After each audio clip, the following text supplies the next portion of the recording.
أما بعد فأعوذ بالله من الشيطان الرجيم بسم الله الرحمن الرحيم يا قوم ادخلوا الأرض المقدسة التي كتب الله لكم ولا ترتدوا على أدباركم فتنقلبوا خاسرين صدق الله العظيم سبحان ربك رب العزة عما يصفون وسلام على المرسلين والحمد لله رب العالمين اللهم صل على سيدنا ومولانا محمد وعلى آل سيدنا ومولانا محمد وبارك وسلم۔ روئے زمین پر تقدس، عظمت اور برتری کے اعتبار سے جس کو تیسرا مقام حاصل ہے وہ مسجد اقصی ہے۔ اللہ نے اس کو تیسرا مقام عظمت اور برتری کے اعتبار سے عطا فرمایا، اور اس کے ارد گرد جو سرزمین ہے اس سرزمین کو اللہ نے بابرکت فرمایا ہے۔ قرآن کریم میں اللہ نے ارشاد فرمایا سبحان الذی اسری بعبدہ لیلا من المسجد الحرام الی المسجد الاقصی الذی بارکنا حولہ لنریہ من آیاتنا انہ هو السمیع البصیر۔ اس آیت کریمہ میں اللہ نے مسجد حرام اور مسجد اقصی کا صراحت کے ساتھ ذکر فرمایا۔ حضور اکرم صلی اللہ علیہ وسلم کو جب معراج کا سفر کروایا ہے تو مسجد حرام سے لے کر مسجد اقصی تک یہ رات کا سفر سفر اسرا کہلاتا ہے، اور پھر مسجد اقصی سے آسمانوں کا اور آسمانوں سے گزر کر ملائے اعلیٰ تک کا سفر یہ معراج کہلاتا ہے۔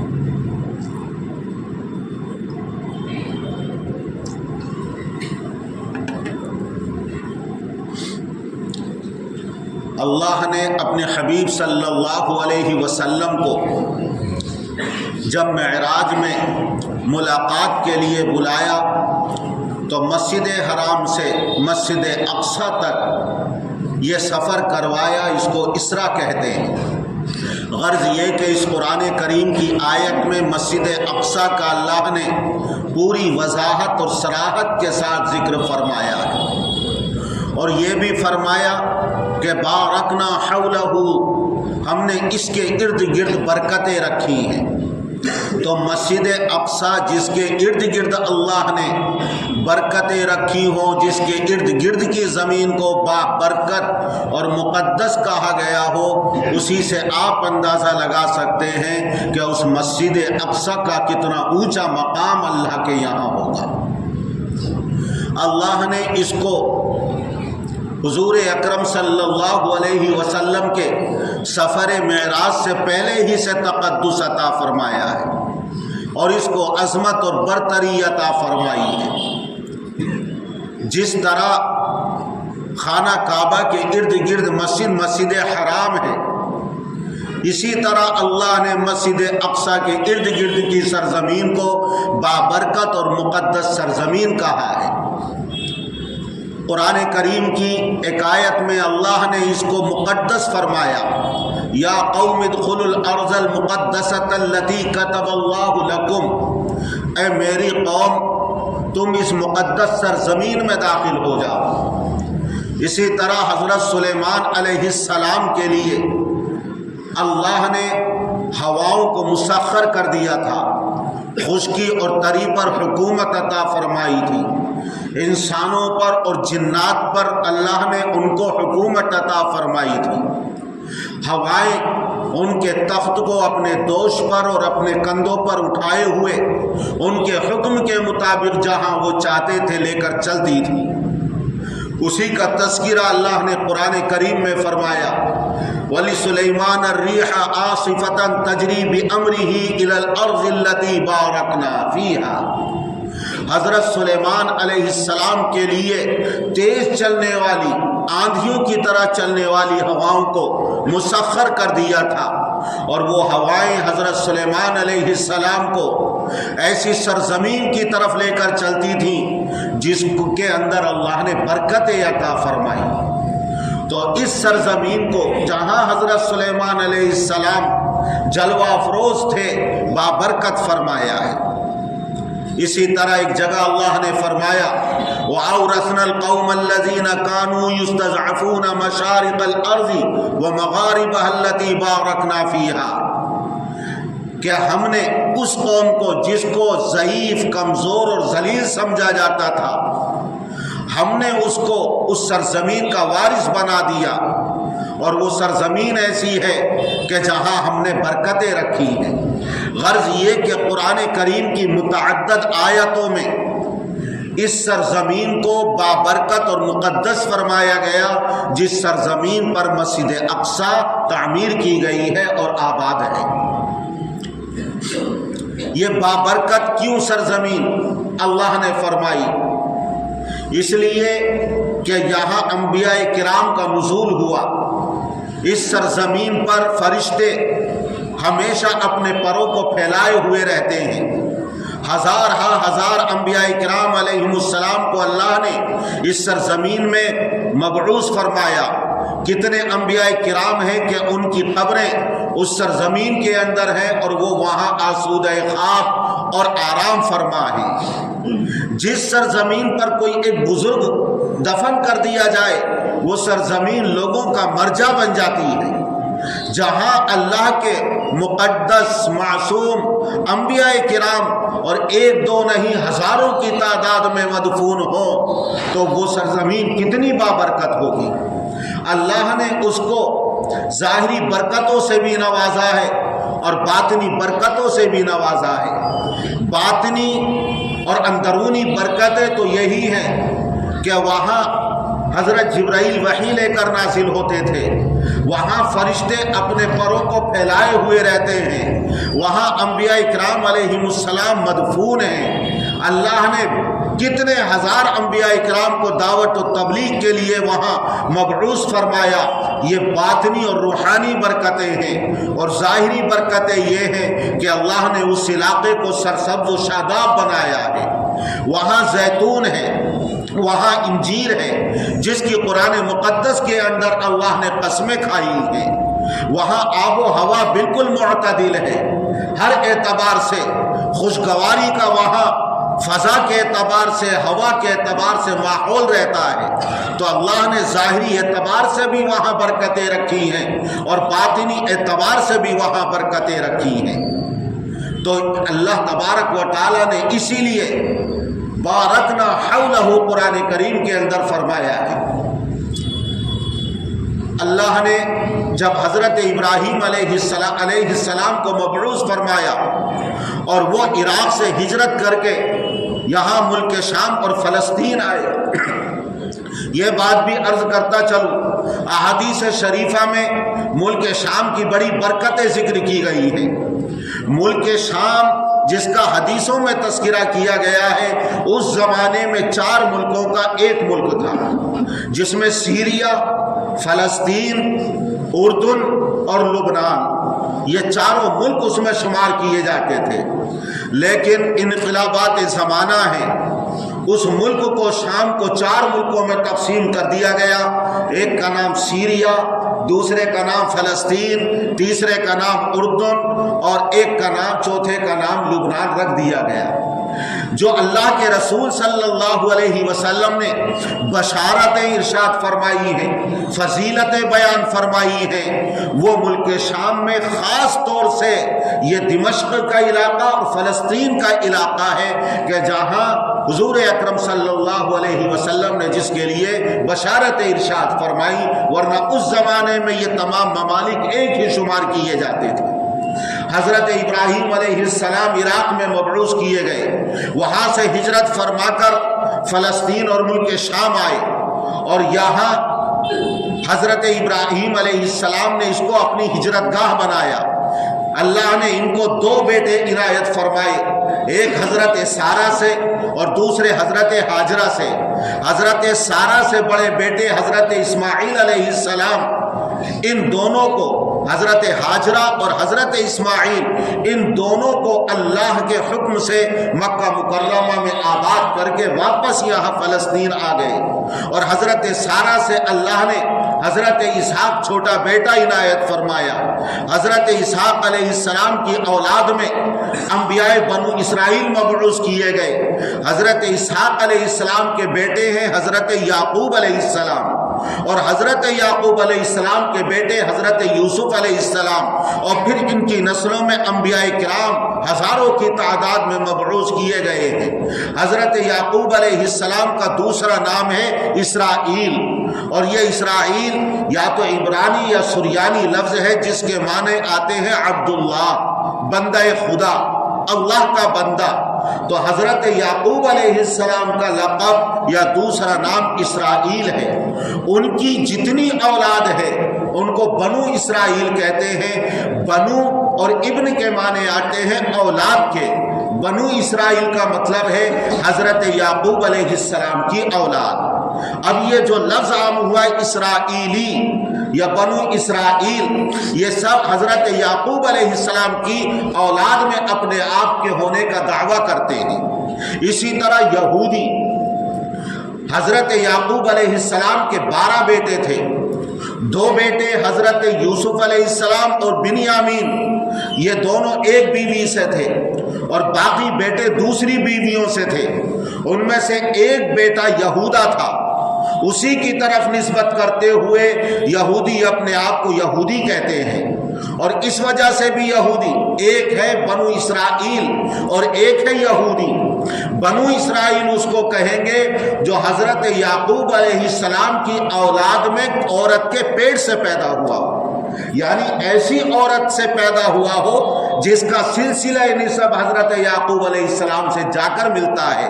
ان کے یہاں باپ کی طرف سے نسب نہیں بلکہ عورت کی طرف سے نسب کا اعتبار ہے۔ اب کتنی ایسی قومیں تھیں، کتنے ایسے افراد تھے کہ جنہوں نے یہودیت سے متاثر ہو کر مذہب یہودیت قبول کر لیا، حالانکہ وہ حضرت یعقوب علیہ السلام کی اولاد میں سے نہیں تھے۔ ان کو یہودی تو کہا جائے گا لیکن بنو اسرائیل نہیں کہا جائے گا۔ یہ فرق بھی یاد رکھنا۔ غرض یہ کہ یہ مسجد اقصی فلسطین کے اندر آباد ہے۔ حضرت ابراہیم علیہ السلام عراق سے ہجرت کر کے یہاں آئے، پھر اپنے ایک بیٹے اور اپنی بیوی کو مکہ مکرمہ میں آباد کیا۔ تمام عرب حضرت اسماعیل علیہ السلام کی اولاد میں وہ بنو اسماعیل کہلائے، اور یہاں حضرت اسحاق کی اولاد میں حضرت یعقوب، اور حضرت یعقوب کا دوسرا نام اسرائیل، اور ان کی اولاد یہاں پھلی اور پھولی، اور ہزاروں انبیاء کرام ان کی اولاد میں اللہ نے دعوت و تبلیغ کے لیے، لوگوں کی ہدایت اور رہبری کے لیے بھیجے اور مبعوث فرمایا، تو ان تمام کو بنو اسرائیل کہا جاتا ہے۔ یہ فلسطین کی سرزمین، حضور اکرم صلی اللہ علیہ وسلم نے فرمایا یہ ملک شام محشر بھی ہے اور منشر بھی ہے۔ لوگوں کو اپنی قبروں سے جب اٹھایا جائے گا اور جمع کیا جائے گا تو اسی سرزمین میں جمع کیا جائے گا، اور وہاں اللہ کا عرش ہوگا، اور تمام انسانوں کا حساب و کتاب اسی سرزمین پر ہوگا۔ اس لیے اس سرزمین کو محشر اور منشر بھی کہا گیا ہے۔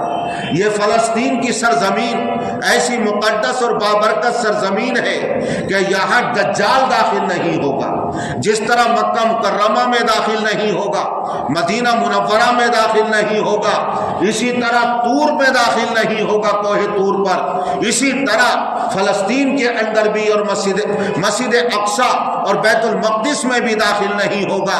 ان چاروں مقامات کو اللہ تبارک و تعالی نے دجال کے فتنے سے محفوظ رکھا ہے۔ یہ ایسی بابرکت سرزمین ہے، اللہ تبارک و تعالی نے ایسا اس کو مقدس بنایا، اور حضور اکرم صلی اللہ علیہ وسلم نے کتنے فضائل اس سرزمین کے ارشاد فرمائے ہیں۔ کسی مسجد کی طرف بھی عبادت کی نیت سے سفر کرنا جائز نہیں ہے۔ لیکن 3 مسجدوں کی طرف عبادت کی نیت سے آپ سفر کر سکتے ہیں۔ بخاری کی حدیث ہے لا تشد الرحال الا الى 3 مساجد مسجد الحرام و مسجد ہذا و مسجد الاقصی۔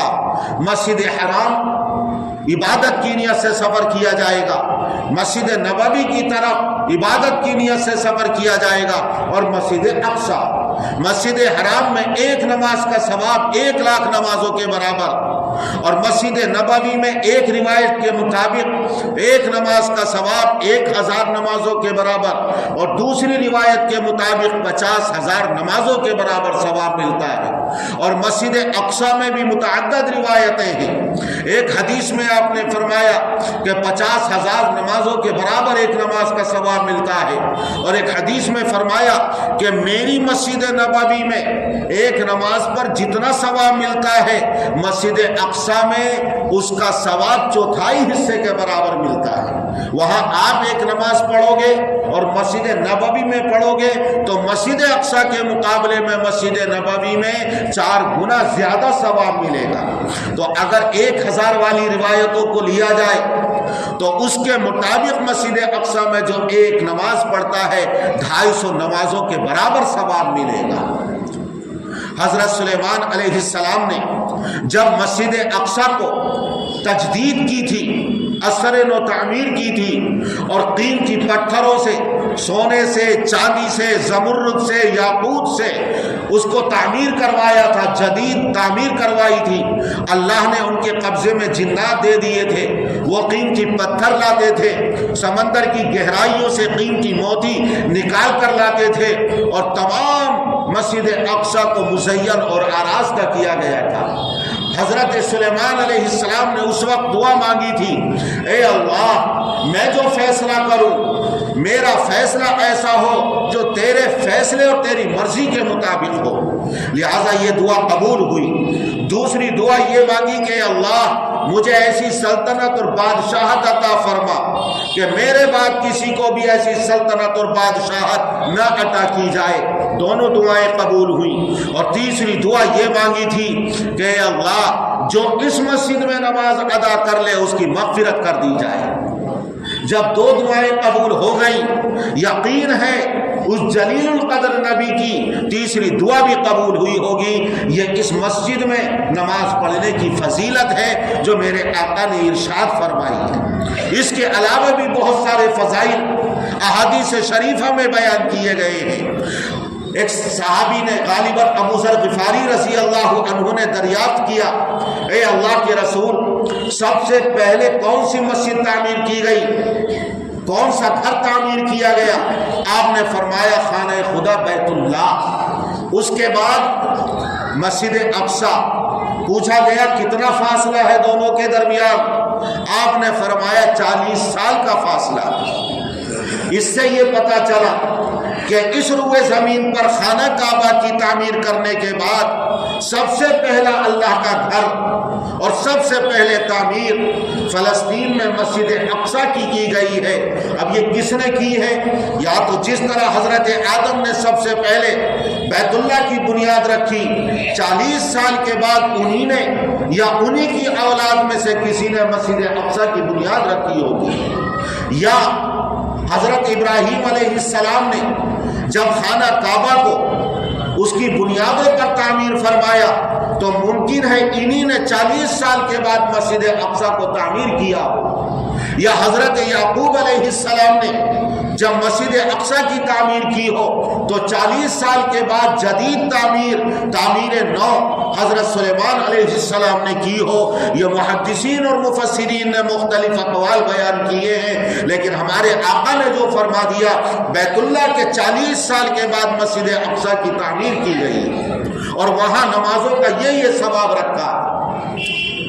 لیکن وہ مقام مقدس اور وہ بابرکت مقام کہ جس کا قرآن کریم میں تذکرہ کیا گیا ہے، احادیث شریفہ میں ذکر کیا گیا ہے، جس کے اتنے سارے فضائل بیان کیے گئے ہیں، اور ایک حدیث میں میرے آقا نے فرمایا تاکہ مسلمانوں کا ایمانی رشتہ اس سے مضبوط رہے اور مسلمان کبھی بھی مسجد اقصی کو فراموش نہ کریں اور اس کو نہ بھولیں۔ یہ فرمایا کہ مسجد اگر کسی شخص کو اتنی جگہ مل جائے کہ جس جگہ میں بیٹھ کر دور سے مسجد اقصی کو دیکھ سکے تو دنیا اور دنیا کی تمام دولت سے اس کے لیے یہ بہتر ہوگا کہ وہ مسجد اقصی کو دیکھ سکے۔ یعنی کتنی محبت کا اظہار ایک ایمان والے کو ہونا چاہیے کہ اگر اسے اتنی ذرا سی جگہ مل جائے کہ مسجد اقصی کو دیکھ سکے تو تمام چیزوں سے اس کے لیے بہتر ہوگا۔ اس کا مطلب ہمارا اس سے ایمانی رشتہ۔ اللہ کے رسول صلی اللہ علیہ وسلم جب مکہ مکرمہ سے ہجرت فرما کر مدینہ منورہ تشریف لائے تو 16 یا 17 مہینے آپ نے مسجد اقصی کی طرف رک کر کے نماز پڑھی ہے، اور پھر قرآن کریم کی آیت نازل ہوئی فَوَلِّ وَجْهَكَ شَطْرَ الْمَسْجِدِ الْحَرَامِ، لہذا خانہ کعبہ کی طرف نماز ہی میں رخ کر لیا گیا۔ اور آج بھی مدینہ منورہ میں وہ مسجد القبلتین کے نام سے آج بھی موجود ہے کہ جس میں دونوں قبلے ہیں۔ پہلے مسجد اقصی کی طرف آپ رک کر کے نماز پڑھ رہے تھے اور نماز کے دوران آپ کو حکم ہو گیا تو آپ نے خانہ کعبہ کی طرف رک کر لیا، وہ مسجد القبلتین ہے۔ تو یہ ہمارا قبلہ اول بھی ہے، اس سے ہمارا ایمانی رشتہ ہے، اس سے ہمارا روحانی رشتہ ہے۔ ایک مسلمان کو کبھی بھی اس کو فراموش نہیں کرنا چاہیے اور نہ کبھی بھولنا چاہیے۔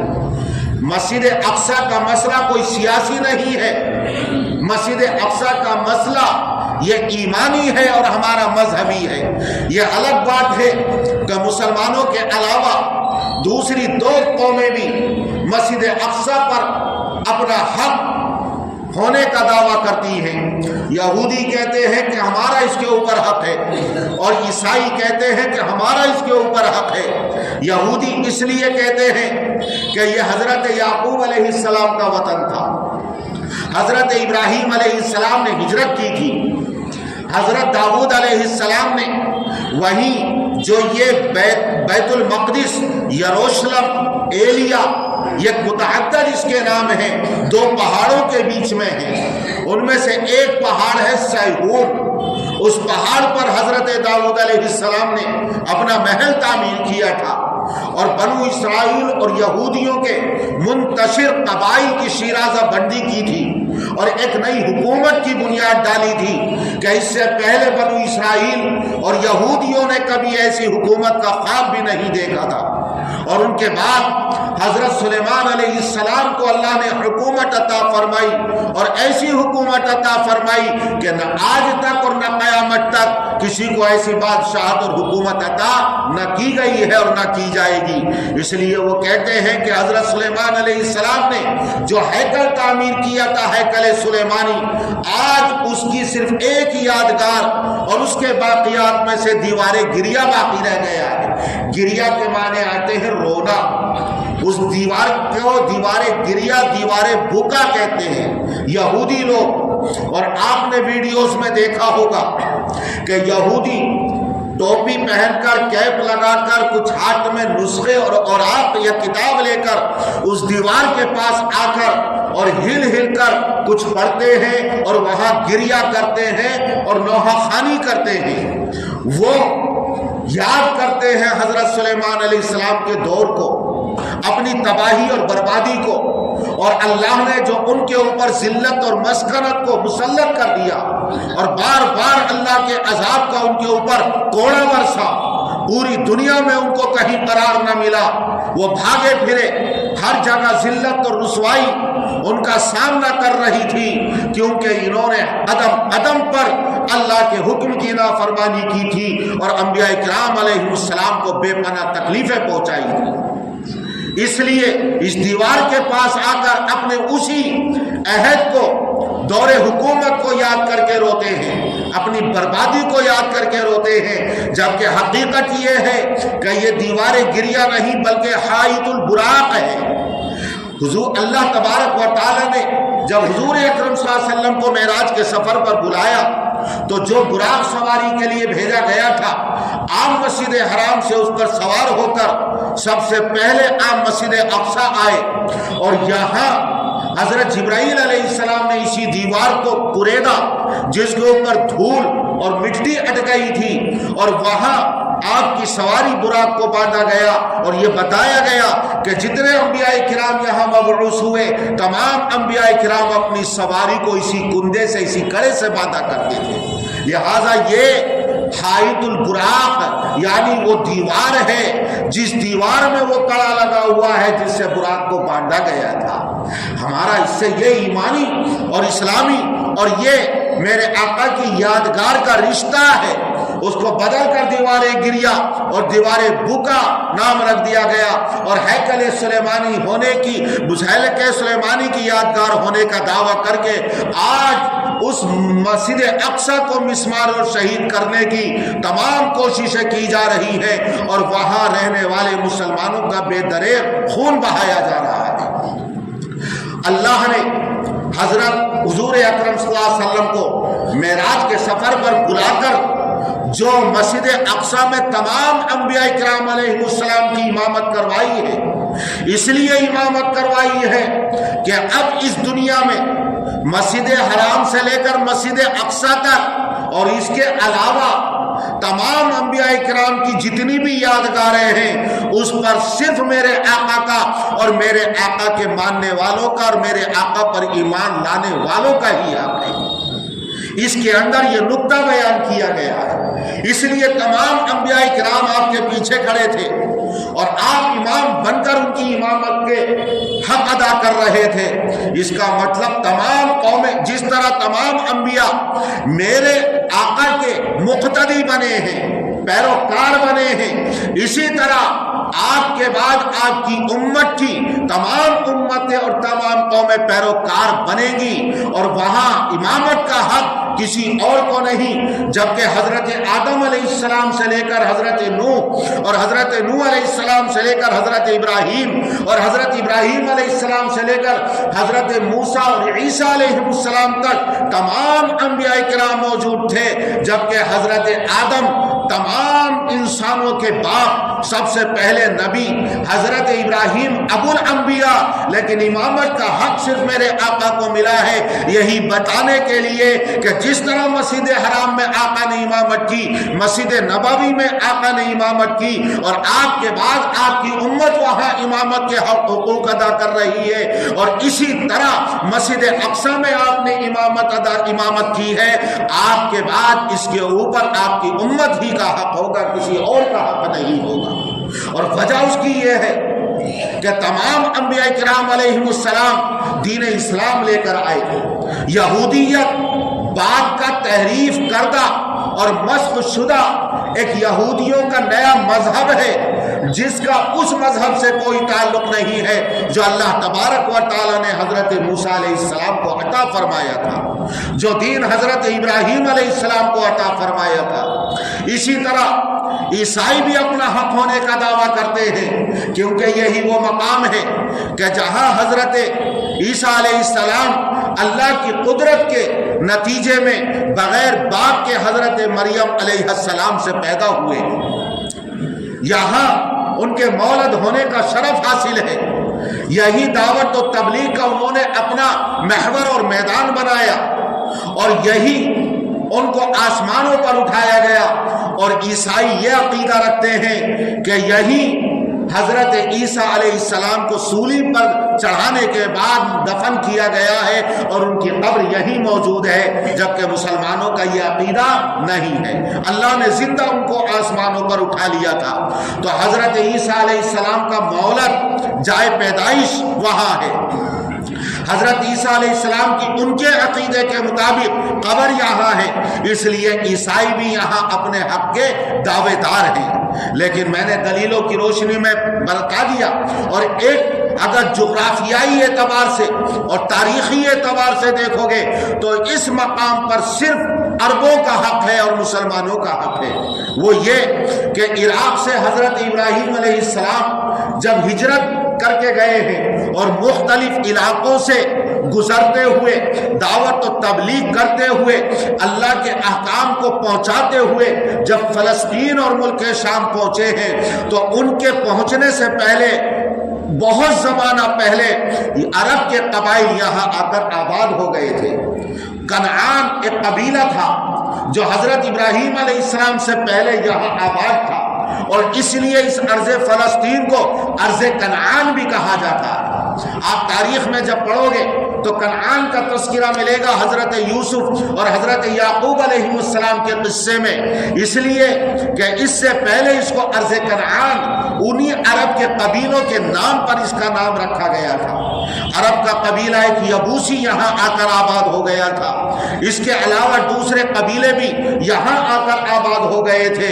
تو حضرت ابراہیم علیہ السلام کے ہجرت کرنے سے پہلے بہت زمانے پہلے یہاں عرب کے قبائل پہلے سے آباد تھے، اور جب حضرت یعقوب علیہ السلام کے بیٹے حضرت یوسف کو کنویں میں ڈال دیا گیا، غلام بنا کر فروخت کیا گیا، مصر کا تاج و تخت اللہ نے ان کو عطا فرمایا، انہوں نے اپنے خاندان کو، اپنے والدین کو مصر بلا لیا تھا۔ یہاں کوئی یہودی نہیں تھا، یہاں کوئی بنو اسرائیل نہیں تھا، لیکن پھر بھی یہاں تمام کے تمام عرب کے قبائل آباد تھے۔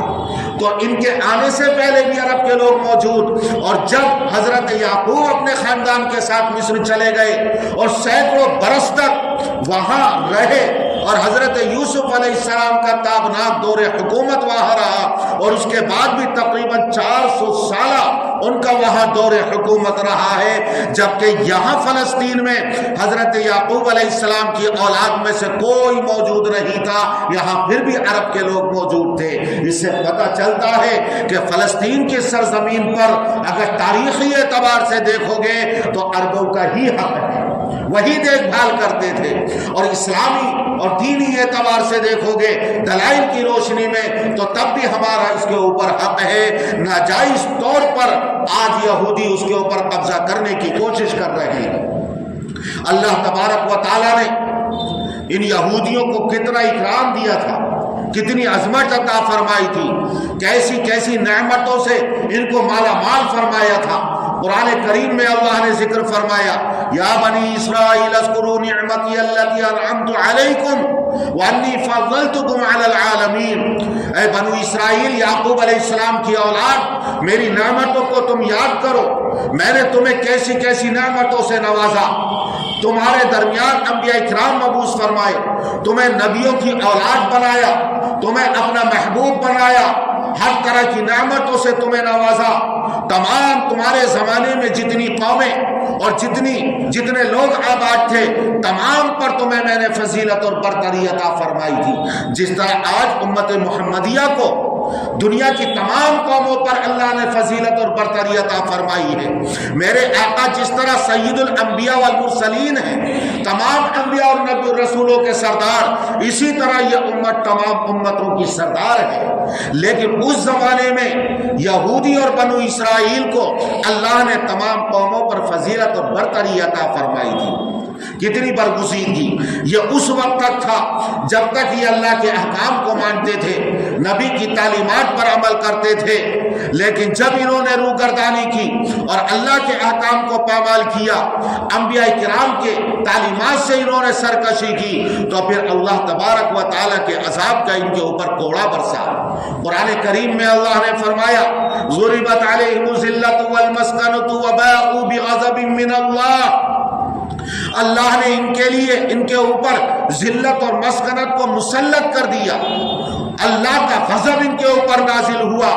ذالک بانہم کانوا یکفرون بآیات اللہ ویقتلون النبیین بغیر الحق، اس وجہ سے کہ اللہ کی آیتوں کا انکار کرتے تھے، انبیاء کرام کو یہ قتل کرتے تھے، حد سے یہ تجاوز کرتے تھے۔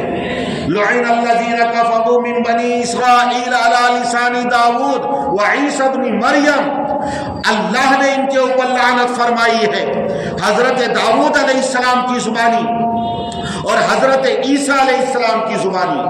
حضرت داؤد علیہ السلام کے زمانے میں ان کو سور اور بندروں کی شکل میں مسخ کر دیا گیا۔ جب حضرت عیسیٰ علیہ السلام کے زمانے میں ان کے اوپر مائدہ اور دسترخوان آسمان سے نازل ہوا، انہوں نے ناشکری کی، کفران نعمت کیا، اس وقت بھی اللہ تعالیٰ کی طرف سے ان کے اوپر ایسا ہی عذاب نازل ہوا۔ ہفتے کے دن جو عبادت کے لیے مخصوص کر لیا گیا تھا، منع کیا گیا تھا کہ مچھلیوں کا شکار مت کرنا، لیکن باز نہیں آئے۔ اس وقت کے کچھ علماء نے اور کچھ یہودی بنو اسرائیل نے منع کیا، پھر بھی باز نہیں آئے۔ انہوں نے بیچ میں دیواریں کر لی، آبادیاں الگ الگ کر لی۔ معمول کے مطابق ایک دن جب اٹھے تو دوسری طرف سناٹا چھایا ہوا تھا۔ جب دروازوں سے گئے تو دروازہ بند تھا۔ دیوار پھلانگ کر دیکھا تو وہ جوان اور بوڑھے، مرد اور عورتیں سوروں اور بندروں کی صورتوں میں مسخ کر دیے گئے۔ ان کی دمیں بھی تھیں، ایک دوسرے کو دیکھ کر روتے تھے، اور جب یہ اندر گئے ہیں تو ان کے پیروں پر لوٹتے تھے، یعنی اظہار ندامت کرتے تھے اس گناہ پر کہ ہمیں منع کیا گیا تھا ہفتے کے دن شکار مت کرنا، ہم اللہ کے حکم پر عمل کرنے سے انکار کرتے رہے، اس کی پاداش میں ہمیں یہ سخت ترین سزا دی گئی۔ اللہ کا عذاب ان کے اوپر ایسا نازل ہوا۔ ارض مقدس میں داخل ہونے کے لیے کہا گیا، یا قوم ادخلوا الارض المقدسة التي كتب الله لكم ولا ترتدوا على ادباركم فتنقلبوا خاسرين۔ جب فرعون سے نجات ملی، دریائے نیل پار کر کے آئے، وادی تیہ میں پہنچے، ان سے کہا گیا کہ اس سرزمین میں داخل ہو، کہنے لگے یا لن ندخل فيها ابدا ما داموا فيها فاذهب انت وربك فقاتلا انا هاهنا قاعدون۔ کوئی بھی ایسی گستاخی نہیں کر سکتا۔ اللہ کے نبی کے سامنے کہہ رہے ہیں وہاں قوم عمالقہ ہے، زبردست طاقتور جبار قوم ہے، جب تک وہ اس کے اندر ہے ہم داخل ہونے والے نہیں، تمہاری بھی نہیں مانیں گے، تمہارے پروردگار کی بھی نہیں مانیں گے۔ اگر لڑنا ہے موسیٰ تم جاؤ، تمہارا پروردگار جائے، تم دونوں جا کر لڑو، ہم تو یہی بیٹھے رہیں گے، ہم جانے والے نہیں۔ بڑا غصہ آیا، اللہ کا قہر ان کے اوپر نازل ہوا، اور ان کے اوپر ملک شام فلسطین کی سرزمین میں داخلہ حرام کر دیا گیا۔ 40 سال تک اسی وادی تیہ میں بھٹکتے رہے، یہاں تک کہ اسی وادی میں حضرت موسیٰ علیہ السلام کا انتقال ہوا، حضرت ہارون علیہ السلام کا انتقال ہوا، لیکن اب بھی اللہ کے کیسے انعامات ان کے اوپر نازل ہو رہے تھے۔ بچہ پیدا ہوتا تھا، جو کپڑا پہنا دیا جاتا تھا وہ میلا نہیں ہوتا تھا، وہ بوسیدہ نہیں ہوتا تھا، پرانا نہیں ہوتا تھا، نیا نہیں سلوانا پڑتا تھا۔ جتنا وہ بچہ بڑھتا چلا جاتا تھا وہ کپڑا بھی اس کے ساتھ بڑھتا چلا جاتا تھا۔ انہوں نے دھوپ کی شکایت کی، اللہ نے بادلوں کو بھیج دیا، ہر وقت بادل ان کے اوپر سایہ فکن رہتے تھے، سایہ کیے ہوئے رہتے تھے۔ بھوک کی انہوں نے شکایت کی، اللہ نے تیتر اور بٹیرے بھیج دی، صبح کو یہ پکڑتے تھے، ذبح کر کے بھون کر کھاتے تھے۔ اللہ نے ان کے لیے بہترین قسم کا حلوہ آسمانوں سے نازل فرمایا جو ان کے کھانے کے طور پر عطا کیا گیا۔ پانی کی شکایت کی تو پتھر سے چشمے پھوٹ پڑے اور شیریں اور میٹھا پانی کا انتظام ان کے لیے کر دیا گیا، لیکن پھر بھی ناشکری کرتے رہے اور حضرت موسیٰ علیہ السلام کو تکلیفیں پہنچاتے رہے۔ یہ وہ ملعون اور مغضوب قوم ہے، یہ وہ بدبخت اور منحوس قوم ہے کہ حضرت موسیٰ علیہ السلام ان کے لیے نسخہ لے کر آتے ہیں، نسخہ حیات تورات، تو کہتے ہیں اے موسیٰ ہمیں پتہ نہیں یہ اللہ نے تمہیں عطا فرمائی ہے یا تم نے اپنے ہاتھ سے لکھ لیا ہے۔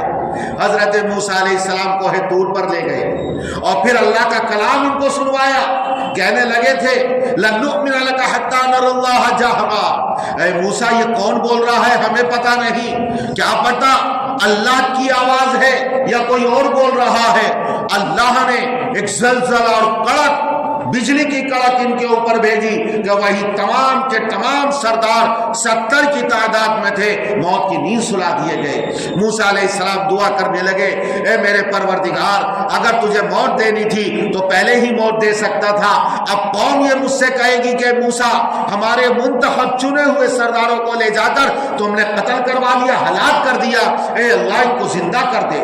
لہذا اللہ نے حضرت موسیٰ کی دعا سے ان کو زندہ کیا، اور اس طرح زندہ کیا کہ ایک زندہ ہوتا تھا پھر دوسرا جب ہوتا تھا تو دوسرے کی زندگی کو اپنی آنکھوں سے دیکھتا تھا، تاکہ قیامت میں جس طرح دوبارہ زندہ کیا جائے گا اس کا یقین کامل ان کو حاصل ہو جائے۔ سرکشی کرتے رہے۔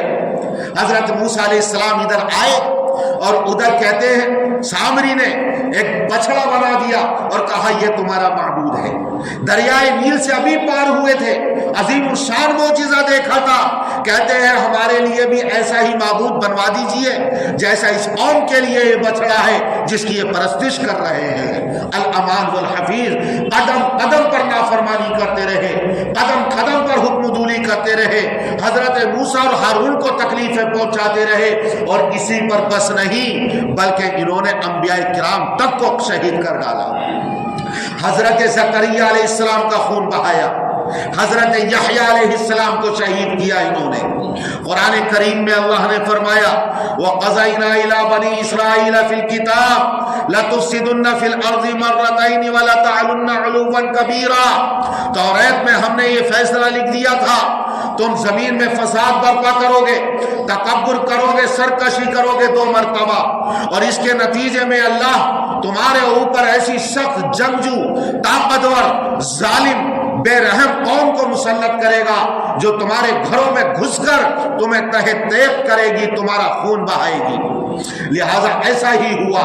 یوں تو 6 واقعات حضرت تھانوی رحمت اللہ علیہ نے لکھے ہیں, لیکن قرآن کریم میں جن 2 اہم واقعات کو بیان کیا گیا ہے وہ آپ کے سامنے عرض کر دوں مختصر طریقے پر کہ جب انہوں نے سرکشی کی باز نہیں آئے تو اللہ نے عراق کا ایک بادشاہ بخت نصر اس کو مسلط کر دیا, اور اس نے ہزاروں بنو اسرائیل کو قتل کیا, ہزاروں کو قید کیا, تورات کو پامال کیا, اس کے نسخے جلائے گئے, بیت المقدس کو مسمار کر دیا گیا, جتنا خزانہ تھا 1,70,000 گاڑیوں میں بھر کر اپنے ساتھ بابل اور عراق لے گیا, اور 100 سال تک یہ بنو اسرائیل اس کی غلامی میں ذلت کی زندگی بسر کرتے رہے. حضرت دانیال علیہ السلام کی دعاؤں کے نتیجے میں ان کو رہائی نصیب ہوئی, اور ایران کا بادشاہ پھر حملہ کرتا ہے اور ان کو نجات ملتی ہے. پھر تمام وہ دولتیں, وہ تمام خزانے, وہ تمام سونے چاندی ان کو واپس مل جاتا ہے, اور ان کو پھر یہاں فلسطین اور ملک شام اور مسجد اقصی میں آباد کر دیا جاتا ہے. کچھ دنوں تک صحیح رہے, لیکن پھر حکم دولی کرتے رہے, نافرمانی کرتے رہے, یہاں تک کہ حضرت عیسیٰ علیہ السلام کے قتل کا بھی انہوں نے منصوبہ بنایا. اللہ نے حفاظت فرمائی اور زندہ آسمانوں پر اٹھا لیا. ان کے آسمانوں پر اٹھائے جانے کے بعد پھر روم کے بادشاہ نے ان کے اوپر حملہ کیا اور اس سے زیادہ تباہی مچائی, خون بہایا, اور بیت المقدس کو بھی مسمار کیا, اس کی بھی بے حرمتی کی, اور وہ تمام خزانے پھر کشتیوں میں بھر کر اپنے ساتھ روم لے گیا. میرے آقا نے فرمایا کہ آج بھی وہ تمام خزانے, وہ خزانے کون سے تھے؟ وہ تھے جن خزانوں کو حضرت سلیمان علیہ السلام نے جمع کیا تھا, جن سونے سے, چاندی سے, ہیرے جواہرات سے, یاقوت سے, زمرد سے اور قیمتی موتی اور پتھروں سے مسجد اقصی کی تعمیر کی تھی اور اس کی زیب و زینت کی تھی. وہ تمام خزانے روم کا بادشاہ لے گیا. آج بھی روم کے ایک کنیسۃ الذہب گرجا گھر میں محفوظ ہے. جب حضرت مہدی تشریف لائیں گے اور روم کو فتح کریں گے تو ان تمام خزانوں کو پھر واپس لے کر آئیں گے. یہ ایسی سرزمین ہے جہاں حضرت عیسیٰ دوبارہ نازل ہوں گے. یہاں حضرت مہدی اپنی مہم کا میدان بنائیں گے. دجال کو باب اللد ایک مقام ہے جو آج اسرائیل کی مملکت اور سلطنت میں ہے. وہاں ایئرپورٹ بھی بنا دیا گیا ہے, لدھی کے نام پر وہاں قتل کیا جائے گا. غرض یہ کہ ان یہودیوں نے بے پناہ ظلم و ستم ڈھائے. حضرت عیسیٰ علیہ السلام کے آسمانوں پر اٹھائے جانے کے بعد جب روم کے بادشاہ نے ان پر حملہ کیا ہے تو پھر ان کو دنیا کے اندر منتشر کر دیا گیا. یہ عرب میں آ کر آباد ہوئے, مدینے میں انہوں نے بدماشیاں کی, میرے آقا کو تکلیفیں پہنچائیں, زہر دیا گیا, مکے کے کفار کو آمادہ کیا, کتنی جنگیں برپا ہوئی, صحابہ کرام شہید ہوئے, سازشیں کی ہیں, قتل کی سازشیں کی گئی, کبھی پتھر گرانے کی سازش کی گئی, آپ کو ہلاک کرنے کا منصوبہ بنایا گیا. یہاں تک کہ عرب سے ان کو نکالا گیا تو ملک شام میں پھر آ کر آباد ہوئے. یہاں بدماشیاں کی, یہاں سے نکالا گیا تو پھر یہ پرتگال گئے ہیں, وہاں بدماشیاں کی, منصوبے بنائے, سازشیں کی, وہاں کی حکومت کے خلاف تو وہاں سے نکالا گیا، اسپین پہنچے، وہاں بھی اپنی بدماشیوں سے، مکاریوں سے، فریب کاریوں سے باز نہیں آئے، اسپین سے بدر کیا گیا، تو وہاں سے نکال کر یہ انگلینڈ پہنچے، اور وہاں جب حکومت کے خلاف سازشیں کرنے لگے، افسوس تو اس بات پر ہے جس حکومت کے خلاف انہوں نے سازشیں کی تھی اور جس حکومت نے ان کے لیے ایک خاص لباس دیا تھا کہ اب تم یہ خاص لباس پہنو گے تاکہ پہچانا جائے کہ یہ بنو اسرائیل اور یہودی ہیں، پھر بھی باز نہیں آئے، تو ایک خاص علاقے میں ان کو آباد کر دیا گیا اور چاروں طرف تار کشی کر دی گئی کہ اس سے باہر نہیں نکلیں گے، پھر بھی سازشوں سے باز نہیں آئے، تو حکومت انگلینڈ نے ان کو بدر کر دیا، اور وہاں سے جب نکلے تو فرانس پہنچے، وہاں سے نکل کر پھر بیلجیم آئے، یہاں بھی سازشیں مکاریاں کرتے رہے، پھر فرانس پہنچے، وہاں سے پھر روس آئے، اور روس میں بھی وہاں کی حکومت کے خلاف سازشیں کرتے رہے، یہاں تک کہ ان کا قتل عام کیا گیا، اور تقریباً صرف 60,000 یہودی اپنی جان بچا کر وہاں سے نکلے، تو یہ اٹلی پہنچے ہیں، کبھی جرمنی پہنچے ہیں، پوری دنیا کے اندر اسی طرح ذلت اور رسوائی کے ساتھ بھاگتے رہے، کہیں ان کو پناہ نہ ملی، اگر پناہ ملی اور پناہ دی تو مسلمانوں نے دی، اپنے سینوں کو کھول دیا، محبتوں کو نچھاور کر دیا، اپنی سرزمین میں آباد کیا، آج انہی کا یہ بے درے خون بہا رہے ہیں، اور وہاں بلکتے ہوئے بچے، بوڑھے، خاص طور سے بچے اور عورتیں، ان کا اتنا خون بہایا جا رہا ہے کہ وہ تصویریں دیکھ نہیں سکتا ایک حساس آدمی، کلیجہ منہ کو آتا ہے۔ تو یہ مسجد اقصی ہمارا اس سے ایمانی رشتہ ہے، کبھی اس کو فراموش نہ کیا جائے، امت مسلمہ اس کو فراموش کر چکی تھی، کبھی صلاح الدین ایوبی نے اس کو زندہ کیا تھا، اللہ تبارک و تعالیٰ نے پھر اپنے ایسے بندے پیدا کر دیے کہ مسلمانوں کے دلوں میں اس کی یاد تازہ ہو جائے اور ہمارا اس سے ایمانی رشتہ مزید مضبوط ہو جائے۔ دعائیں کریں کہ اللہ تبارک و تعالیٰ مسجد اقصی کو نجات عطا فرمائے، مسلمانوں کو کامیابی عطا فرمائے، اور مسلمانوں کی عزت و آبرو اور جان و مال کی حفاظت فرمائے، اور وہ مغضوب علیہم قوم جس کو بارے میں ہم روزانہ ہر رکعت میں سورہ فاتحہ میں پڑھتے ہیں، غیر المغضوب علیہم، اے اللہ ان لوگوں کا راستہ نہیں چاہیے جن کے اوپر تیرا غضب نازل ہوا ہے، تباہ و برباد فرمائے، ملعون قوم ہے، منحوس قوم ہے، اور ایک وقت وہ آئے گا کہ ان کو کسی در و دیوار میں یا کسی درخت کے یا پتھر کے پیچھے بھی پناہ نہیں ملے گی، یا تو یہ حضرت عیسیٰ پر ایمان لائیں گے ورنہ دجال کے ساتھ مل کر ان کا خاتمہ کر دیا جائے گا، اور سرزمین کو، پوری دنیا کو ان کے وجود ناپاک سے پاک کر دیا جائے گا۔ اللہ تبارک و تعالی مسجد اقصی کی حفاظت فرمائے اور تمام مسلمانوں کی حفاظت فرمائے۔ وآخر دعوانا ان الحمد للہ رب العالمین۔